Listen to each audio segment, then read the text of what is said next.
Assalamualaikum warahmatullahi wabarakatuh. Perkenalkan, nama saya Azza Joana Safira Dharma dengan NIM 081. Dan saya Karina Oktaviana dengan akhiran NIM 095. Di sini kita akan menjelaskan tentang prosedur penanganan Tindak pidana penganiayaan. dan kita juga akan menjelaskan sedikit tentang kegiatan kita selama kita PKL di Kejaksaan Negeri Kota Mojokerto. Ikuti keseruannya ya.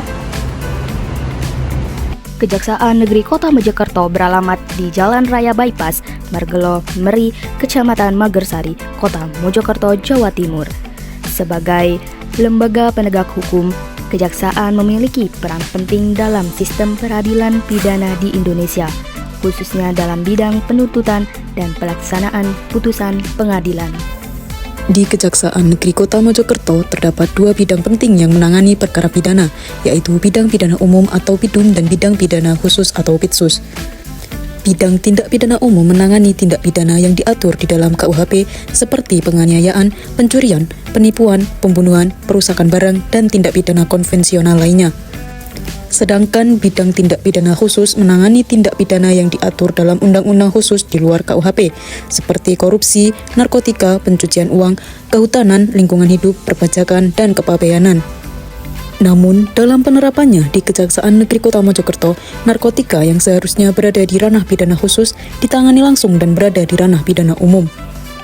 Secara prosedur dasar, penanganan perkara PIDUM dan PIDSUS di Kejaksaan Negeri Kota Mojokerto mengikuti alur yang sama, namun terdapat beberapa perbedaan, seperti PIDSUS yang memiliki kewenangan penyelidikan dan penyidikan sendiri, terutama untuk kasus korupsi, sedangkan PIDUM hanya menerima berkas perkara dari penyidik Polri.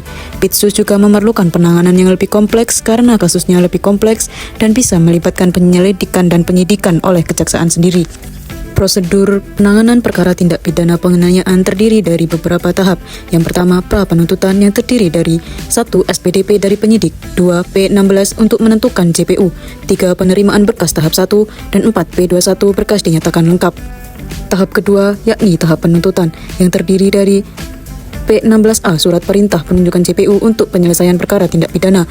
Yang kedua, surat perintah penunjukan pegawai tata usaha untuk administrasi penanganan perkara tindak pidana. Yang ketiga, T7 surat perintah penahanan atau jenis penahanan oleh JPU tersangka ditahan di kejaksaan. Yang keempat, PA7 berita acara pelaksanaan perintah penahanan. Yang kelima, PA4 berita acara penerimaan dan penelitian tersangka. Yang keenam, PA5 berita acara penerimaan pendasitaan atau barang bukti.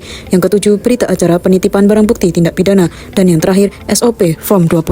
Tahap ketiga yakni pelimpahan berkas ke PN yang terdiri dari P31 surat pelimpahan, P33 serah terima berkas, P34 serah terima barang bukti, P29 dakwaan, berkas P31, P29 diajukan ke Kasih Pidum dan Kepala Kejaksaan.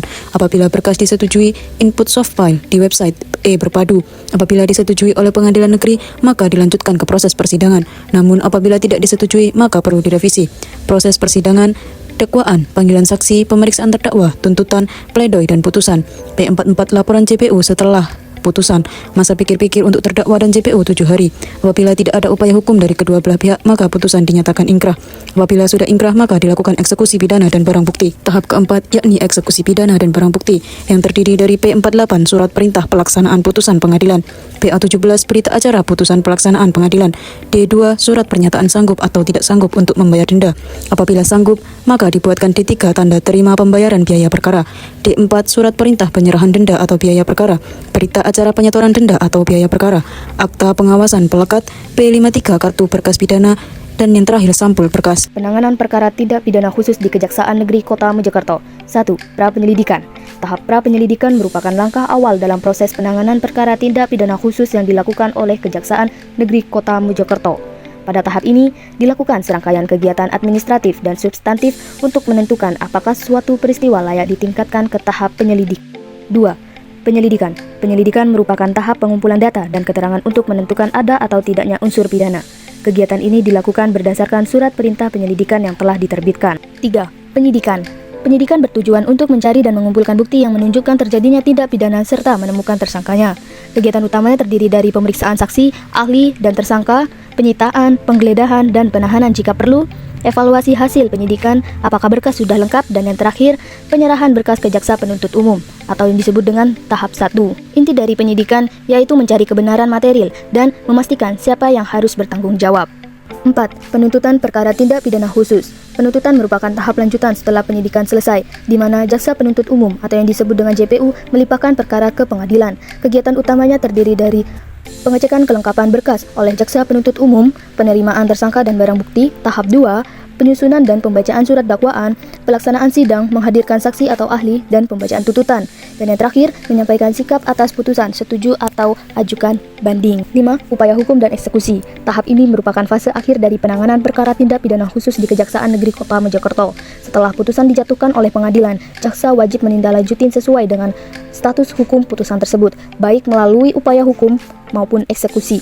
Langkah-langkah utama yang perlu diketahui, jika putusan sudah inkrah atau berkekuatan hukum tetap, jaksa melaksanakan eksekusi. Jika tidak puas, jaksa dapat mengajukan banding atau kasasi. Setelah putusan kasasi keluar, jaksa melaksanakan eksekusi akhir seperti pemenjaraan, denda, atau perampasan barang bukti. Dan yang terakhir, Kejari mengawasi pelaksanaan agar sesuai prosedur. Intinya, memastikan putusan benar-benar dijalankan dan keadilan hukum terwujud. Kesimpulan dari penanganan perkara tindak pidana khusus di Kejaksaan Negeri Kota Mojokerto mencangkup 5 tahapan. Yang pertama, pra-penyelidikan, yaitu tahap awal laporan. Kedua, penyelidikan, yaitu pengumpulan data awal. Ketiga, penyidikan, yaitu pembuktian dan penetapan tersangka. Keempat, penutupan, yaitu persidangan dan pembuktian di pengadilan. Kelima, upaya hukum dan eksekusi, yaitu yang berisi banding atau kasasi dan pelaksanaan putusan.